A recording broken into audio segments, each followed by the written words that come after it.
So we're in the water libation, pouring the water on top of the altar.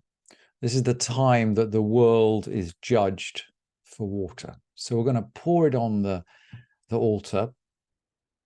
And we are going to, even though this is halacha Moshe mi Sinai, it's a verbal tradition, it's an oral tradition from Sinai. We are going to do this on Shabbat as well as doing it on weekdays. The water pouring is on all 7 days of the festival.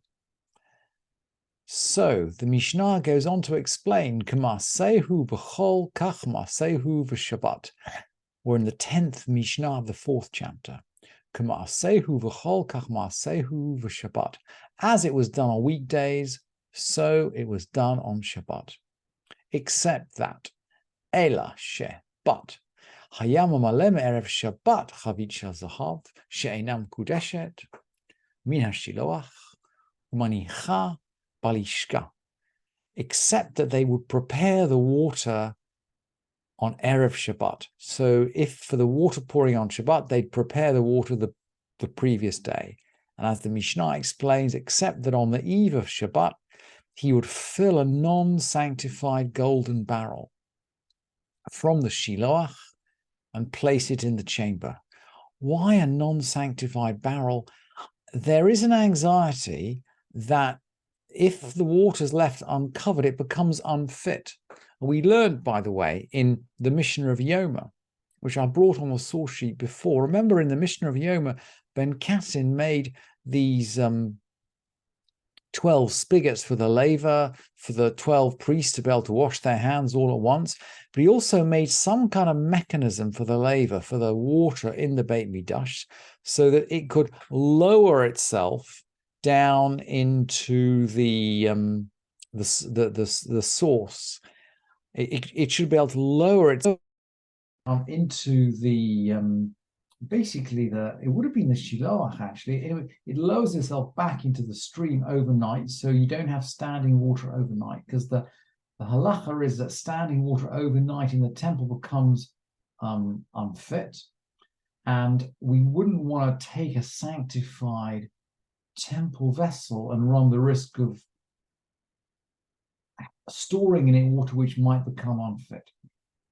So we're going to use a non-sanctified golden barrel from the shiloach. We're going to place it in the chamber, and we're actually going to cover it up. What if something goes wrong?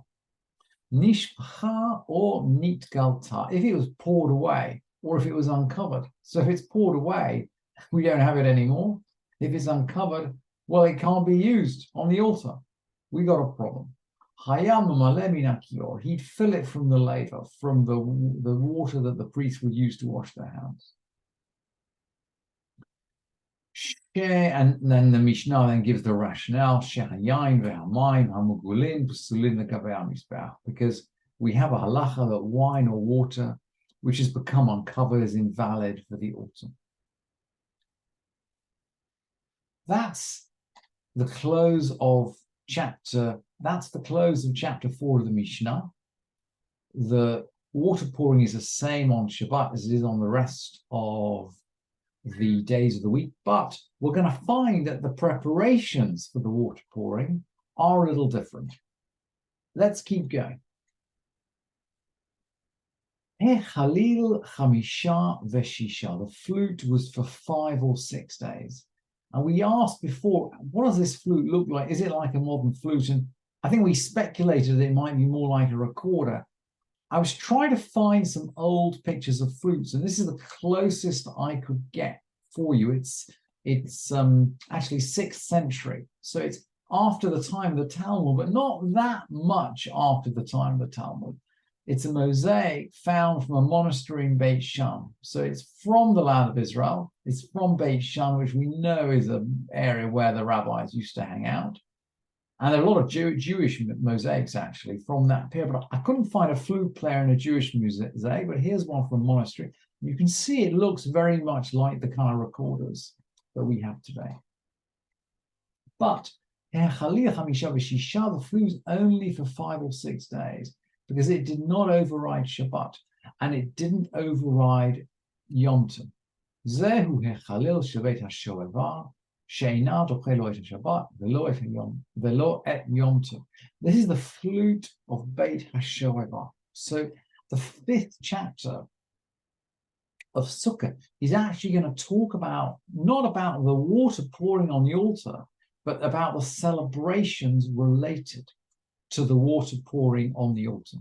And these celebrations were accompanied by music. But you will see in a minute that these celebrations absolutely cannot be carried. These celebrations cannot be carried out on Shabbat. We'll see these in a minute. And so the flute is not played on Shabbat. So it'll be 5 or 6 days, depending on whether if the festival and on Shabbat fall on different days, then we lose 2 days. If the first day of Sukkot falls on Shabbat, then of course we only lose 1 day. 5 or 6 days. Amru, they said, Kol mi shelo ra'a simchat Beit HaShoeva lo ra'a simcha min yamav. They said, someone who hasn't seen the joy around drawing the water, or the Beit HaShoeva is the house of drawing. Someone who hasn't seen the joy of the water drawing has never seen rejoicing in his life. So how did it work? Well, it's described in a few Mishnayot, but we're just going to read the first of these Mishnayot today, and then you're going to continue tomorrow with Leon, because I'm away from tomorrow. B'motzei Yom Tov HaRishon shel Chag yardu le'ezrat nashim u'mutzaknim sham tikun gadol. At the conclusion of the first festival day of Sukkot, they descended to the women's court and they'd make there a great tikkun. So in other words, we've already drawn the water for the first day. But at the close of the first day, so Motzei Yom Tov, we go down to the women's court. The women's court is a court where mixing was allowed. Both men and women were allowed. So this is going to have this celebration is going to happen somewhere where men and women can mix, and they make this tikkun. The Gemara states that the tikkun is the construction of a women's gallery.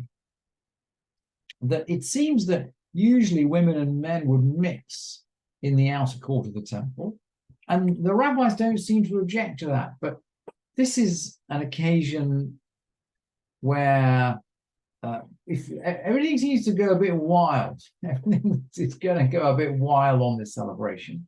And at a certain point, the rabbis become concerned about mixing, maybe about mixed dancing. And so they build a women's gallery. The women are above and the men are below. Umunorot shel zahav hayusham. There were golden lampstands there. Ve'arba'ah sfalim shel zahav variash barashehem. So there are 4 golden bowls on top of each of these golden lampstands. Ve'arba'ah sulamot l'chol echad ve'echad. And 4 ladders to each one of these. Ve'arba'ah yeladim mipirchei kuna uvidehem kadim shel shemen shel mea ve'esrim log. And in their hands there were jars of oil containing 120 logs. This is a gigantic quantity of oil. This is about 10 gallons. And it's not clear, actually, whether there's, from the Mishnah, whether there are 10 gallons per bowl or 10 gallons between the bowl. But, that is as much oil as we put in a tank of a petrol tank for a car. This is just for light. We'll see in the next Mishnah, which we'll see the next Mishnah, that there's an extraordinary light burning here. It's almost as if this celebration is a celebration of fire as much as it is a celebration of water. And they're going to pour these 120 logs into the bowls. Shehen matilin l'chol sefel v'sefel. They're going to pour these 120 logs, these 10 gallons, into each bowl. And we mentioned before, by the way, that the festival of Hanukkah, which really is a festival of light, is in some way a reflection of Sukkot. That I think it refers to a time when Sukkot couldn't be celebrated because of the war with the Greeks or with the Hellenized Jews. And Sukkot is celebrated at Hanukkah. The rededication of the temple at Hanukkah is a late celebration of Sukkot that year. And there are ancient traditions about a festival of fire. So it's it is intriguing. It is intriguing. We can't really answer this question, but it's intriguing that the festival of Sukkot, at least as it was celebrated in the temple, seems to have been almost as much a festival of fire as it was a festival of water. And this is picked up in Hanukkah hundreds of years later on.